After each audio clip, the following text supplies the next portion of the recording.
Bom, dando continuidade ao nosso curso de Física 1, né, vamos agora para a sétima aplicação de leis de Newton, continuando a linha, né, de força centrípeta. Então, né, nessa nossa sétima aplicação, a gente vai discutir aqui no caso, né, como é que é o movimento em lombadas e depressões, né, e no caso, né, associado a esses dois tipos, né, de movimento, né, calcular uma possível velocidade limite, que no caso vai aparecer em um desses contextos. Então, né? Ou seja, para ilustrar aqui, então a gente tem primeiro uma lombada, né? Um sistema passando por uma lombada, um carro passando por uma lombada, por exemplo, sendo que essa lombada ela tem um certo raio de curvatura, que é que eu representei por R, ou então, né, passando por uma depressão na pista. Ok, aqui também supondo um raio R. Então a ideia aqui desse exemplo, né, vai ser, mais uma vez, pegar esses dois contextos daqui para a gente poder aplicar a noção de força centrípeta para poder tirar a informação desse tipo de movimento, para poder consolidar ainda mais, né, como é que a gente faz para poder, né, fazer as análises de força centrípeta em movimentos que envolvem, né, parcelas curvas. No caso, né, a análise nova em relação ao que a gente fez nos últimos vídeos, né, nas últimas aplicações, vai ser basicamente o da lombada. Da depressão eu coloquei aqui só para poder ilustrar a situação, mas na prática a gente já estudou esse tipo, né, de situação. Né? Na prática, se vocês forem voltar na última aplicação, que foi, né, do globo da morte, o ponto mais baixo do globo da morte é exatamente essa situação. Certo? Por quê? Porque a gente tem aqui um corpo se movimentando na parte de dentro da curva, ok? No ponto mais baixo. Então a análise aqui é literalmente idêntica. Né? Tanto é que se eu simplesmente completasse aqui essa parte, ia virar um globo da morte. Né? E aí o ponto mais baixo converge no globo da morte e aqui. Né? Porém, percebam que, apesar desse cara ser, né, análogo do globo da morte, esse cara daqui é diferente. A análise fica diferente em relação ao globo da morte. Por quê? Porque por mais que no globo da morte a gente tenha estudado, né, no caso, o contexto do corpo no ponto mais alto, perceba, no caso do globo da morte, o corpo está sempre dentro da curva. Aqui, no caso da lombada, o carro ele está do lado de fora da curva, por isso a análise vai ficar diferente do globo da morte. E aí é uma análise interessante da gente fazer, até porque, né, uma das expressões, que no caso vai ser a velocidade limite, ela é idêntica ao do caso, né, do globo da morte, com a diferença que em um contexto é máximo e em outro contexto é mínimo. E vai ficar claro aqui as diferenças, né, dessa interpretação da velocidade limite, mas vai ficar claro também por que a forma de se obter a expressão é idêntica. Mas bom, assim como qualquer problema de leis de Newton, né, a análise dos movimentos sempre passa por, primeiro, determinar quais forças atuam no sistema, principalmente quando o movimento do sistema é curvo, certo? Que é o caso aqui, tanto na lombada quanto na depressão. E isso porque, se o movimento é curvo, significa que existe força centrípeta, e as características desse movimento curvo são sempre dados em termos da força centrípeta. Então, vamos fazer aqui a análise de quais forças estão atuando. Como as nossas análises vão ser feitas em termos da força centrípeta, né? Já que a gente quer estudar o caráter curvo desse movimento em lombadas e depressões, a gente não precisa determinar todas as forças que atuam no sistema. A gente só precisa determinar, né, identificar as forças que atuam no sistema, que são perpendiculares à velocidade e que atuam, né, na mesma direção da direção do centro da trajetória, seja a favor, seja contra. Né? Até porque, se existir alguma força tangencial, que seria uma força na direção da velocidade, ela não vai importar, né, na característica do movimento curvo. A forma como essas forças influenciariam seriam no modo da velocidade. Mas no caso, quando a gente vai fazer a análise de força centrípeta, o que importa é só o valor da velocidade. Não interessa se ele está aumentando ou diminuindo. Então, na prática, né, todas as análises aqui realmente vão ser baseadas na força centrípeta e por conta disso vamos determinar somente as forças, nesse caso aqui, né, tanto nesse ponto quanto nesse ponto, forças que estão na vertical, porque forças na horizontal seriam forças tangenciais.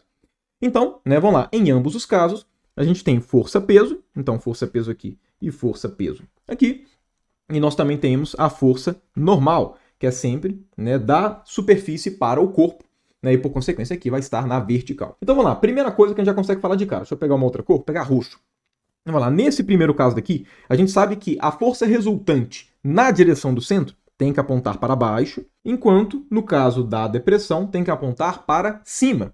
Consequentemente, a gente sabe que o peso vai ser maior que a normal para o caso das lombadas e que a normal vai ser maior para o peso no caso das depressões, porque lembrando, a soma dessas duas forças vai retornar exatamente à força centrípeta, né, que a gente já sabe aqui qual que tem que ser a direção em sentido. Consequentemente, vamos lá, nesse primeiro caso, força centrípeta vai ser o quê? Vai ser peso menos normal. E isso, claro, é igual a mv2 sobre r, né, para qualquer tipo de força centrípeta. Enquanto, no caso das depressões, assim como no caso do globo da morte, no ponto mais baixo da trajetória, a força centrípeta vai ser igual ao quê? Vai ser igual a normal menos o peso, e esse cara daqui vai ser mv2 sobre r. Então, né, enfim, a análise da força centrípeta passa a partir dessas expressões. Qualquer informação que a gente tire, né, da parcela curva desse movimento vai ser feita a partir, né, dessas expressões daqui. Então vamos lá, né? Começando pelo caso da depressão, né, que a gente já discutiu, então só para poder finalizar, né, algumas últimas discussões aqui, perceba que para poder passar uma depressão, você não tem uma velocidade mínima nem uma velocidade máxima. Se você for muito devagarzinho, você, né, faz o movimento, e se você for muito rápido, você também faz o movimento. Né? Como no caso, né, é uma depressão, não tem o perigo de você acabar saindo do chão, de você cair em algum lugar, não. Né? Aqui, por ser uma depressão, você sempre consegue fazer o movimento. A única análise diferente que a gente pode fazer aqui é o seguinte: eu comentei com vocês no último vídeo da aplicação, né, do globo da morte, que a normal está relacionada com a nossa sensação de peso, certo? Consequentemente, a gente pode explorar isso para ter uma ideia de, olha, se esse carro tem uma massa m, qual vai ser a impressão de peso que ele vai ter? Ele vai ter a impressão que ele tem qual massa? Bom, para a gente fazer isso, basta a gente, né, escrever essa expressão um pouquinho maior. Olha só, a gente tem normal menos peso, que é mg, isso aqui é igual a mv2 sobre r. Passando o mg para o outro lado, a gente tem que a normal vai ser igual ao quê? Vai ser igual a m, que multiplica g mais v2 sobre r. Né? Além dessa expressão daqui, vamos escrever a normal de uma outra forma também, idêntica, né, equivalente, só que de uma outra forma que vai ser interessante para a gente poder fazer a interpretação, né, da sensação de peso e de qual massa seria equivalente. Okay? Só para a gente ter duas visões. E, bom, a forma que eu vou reescrever vai ser o seguinte: eu vou, né, colocar a massa aqui de novo, só que eu vou fatorar um g dessa expressão, ok? Se eu vou fatorar um g, aqui vai ficar um 1 mais v2 sobre gr, e aqui agora eu vou multiplicar por g. Então perceba, eu não fiz nada. A única coisa que eu fiz aqui foi fatorar um fator g, então a expressão, né, é exatamente a mesma coisa. Por que eu escrevi dessas duas formas daqui? Pelo seguinte: a normal, como eu comentei com vocês, né, na aplicação anterior, e eu vou falar isso algumas vezes, né, toda vez que eu vou falar de peso aparente, a normal, ela é a nossa sensação de peso. Sempre que você tem a sensação que você tem um determinado peso, isso é gerado por conta da normal. Consequentemente, o que essa expressão fala pra gente? O que essa expressão fala pra gente é o seguinte: percebam que, independente da forma que a gente escreve, essa expressão daqui, ela é maior do que mg, ou seja, é maior do que o peso. Consequentemente, toda vez que um carro passa por uma lombada, com qualquer velocidade que seja, né, desde que seja maior do que zero, ele sempre vai ter a sensação de que o peso dele aumentou. E essa sensação pode ser interpretada de qual forma? Essa primeira maneira que eu escrevi, a gente pode interpretar da seguinte maneira: né? Força-peso não é sempre massa vezes gravidade? Então essa expressão aqui pode ser interpretada como sendo massa vezes g'. Ou seja, a sensação de peso que ele vai ter é a mesma que ele teria se ele estivesse parado em um planeta com a gravidade g mais v2 sobre r. Exatamente porque eu estou tratando esse cara como um g'. Porque se a gravidade da Terra fosse g' ao invés de g, a força normal seria exatamente igual à força-peso. Então, ele tem a impressão de peso equivalente à de um planeta com essa gravidade daqui. Essa é a primeira forma de se interpretar. Agora, outra forma de se interpretar, né, uma sensação de peso maior, é: eu estou sentindo como se eu tivesse uma massa maior. Por isso que eu escrevi dessa segunda forma. A gente pode interpretar essa segunda forma daqui como sendo o quê? Como sendo um m', que eu estou chamando desse cara daqui, vezes g. Ou seja, né, a normal aqui, sendo igual a esse cara, é equivalente ao peso de um corpo com massa m', que é m corrigido por um fator que vai ser mv2 sobre gr.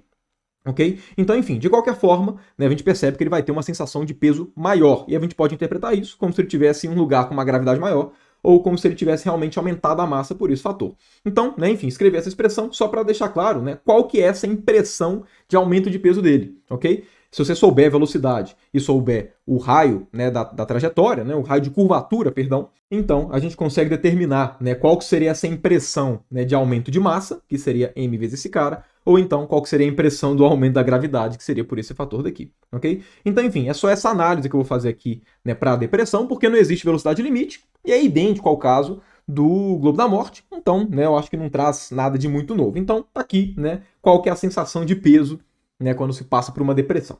Vamos agora para a lombada. Diferentemente da depressão, a lombada não dá para passar com qualquer velocidade. É fácil perceber isso pelo seguinte: imagina que esse cara está passando muito devagar, né, velocidade lesma. Se ele está passando muito devagar, ele consegue tranquilamente, né? A gente sabe que quanto mais próximo, né, do repouso, quanto menor a velocidade, mais tranquilamente a gente passa por essas lombadas. Agora, se ele estiver muito rápido, qual que é o perigo? O perigo é que ele, né, acabe decolando, acabe saindo, né, perdendo contato com a superfície. E aí, né, enfim, podendo gerar um acidente, dando bastante complicação. Então, significa que existe uma velocidade máxima, que é exatamente uma velocidade limite, né? Então, a nossa velocidade limite aqui é uma velocidade máxima, diferentemente do caso do Globo da Morte, que era uma velocidade mínima. Okay? Então, é sempre bom interpretar que tipo de velocidade limite que vai ser. Okay? No caso aqui, uma velocidade máxima. Como é que a gente faz para determinar essa velocidade máxima? Bom, a análise aqui vai ser da mesma natureza da análise do Globo da Morte. Vamos lá, né? Se esse cara daqui for muito rápido, mais rápido do que é possível, né? Mais rápido que a velocidade máxima, então, né, como eu acabei de comentar, ele vai descolar, né? Ele vai perder o contato com o chão, ok? Agora, perder o contato com o chão significa o que a partir da análise da força centrípeta? Significa perder a força normal. Toda vez que ele comprime a superfície vai exercer uma força normal. Quanto mais rápido ele estiver, menos ele vai pressionar a superfície e, por consequência, menor vai ser a força normal. Né? E todo mundo já tem uma intuição disso. Quando a gente passa muito rápido em alguma lombada, a gente sente o corpo dando uma levantadinha, aquele frio na barriga, que é exatamente a gente comprimindo menos o chão. Agora, né, se a gente for então aumentando a velocidade, a gente vai comprimir cada vez menos. Qual que é a situação limite? A situação que a gente, né, não vai acabar saindo do chão. É a situação que a gente toca o chão, mas não comprime. Porque qualquer velocidade maior do que isso, aí sim a gente vai perder o contato com o chão. Então, o contexto da velocidade máxima é aquele em que a normal é igual a zero. Né? Então perceba, a caracterização da velocidade limite é igual ao do caso do Globo da Morte, que também era normal ser igual a zero. Né? No caso, né, no ponto crítico, que é o ponto em que a gente pode perder o contato. Nesse caso, no ponto mais alto, né, que é o ponto alto da lombada, e no caso do Globo da Morte, no ponto mais alto dentro, né, do globo. Porém, percebam, né, naquele contexto do Globo da Morte era a velocidade mínima, aqui é a velocidade máxima. Né? Bom, aplicando esse contexto daqui, a força centrípeta então vai ser somente o peso, que é massa vezes gravidade. O normal vai ser igual a zero. Consequentemente, se eu estou colocando a normal igual a zero, então significa que a força centrípeta vai ser mv máximo ao quadrado dividido por r, ok? Olha só, né? Enfim, mesma condição que a gente tinha naquele caso, consequentemente, o que a gente acaba de chegar é que a velocidade máxima vai ser igual a raiz de rg, que é o mesmo resultado que a gente teve, né, no caso do Globo da Morte, e muito análogo ao que a gente teve no caso, né, do carro fazendo uma curva, tendo segurado para a força de atrito. Raiz de rg passa uma ideia de velocidade, pelo menos assim, né, no mínimo, uma ordem de grandeza, né, um parâmetro típico para velocidades limite em movimentos, né, que são circulares, que podem, né, não acontecer por uma perda de contato com a superfície ou alguma coisa do tipo. Então está aqui a nossa velocidade máxima. Okay? Qualquer velocidade maior do que isso, né, vai dar merda, então, né, enfim, sempre cuidado quando for passar numa lombada. Né, mas então, é isso. Essa era a análise que eu queria fazer com vocês. Né, percebam que, né, nas últimas aplicações que a gente aplicou noções de força centrípeta, as análises são bem análogas. Né, não tem nenhum mistério a parte de força centrípeta, realmente é um procedimento bem padrão. Analisar as forças perpendiculares à velocidade, né, e que apontam, né, seja a favor, seja contrário, ao centro da curva, e depois, né, aplicar a relação de que o módulo da força centrípeta é mv2 sobre r, não tem nenhum segredo. No caso, além desses exemplos que eu passei, dessas aplicações com força centrípeta, eu ainda vou passar mais uma, né, que no caso vai ser um pêndulo cônico. Okay? E aí depois disso a gente encerra, né, as discussões com força centrípeta, porque aí senão seria mais do mesmo, eu acho que fica consolidada essa construção toda. Ok? Mas então, né, dado isso, vou encerrando essa aplicação com vocês e volto então na próxima aplicação.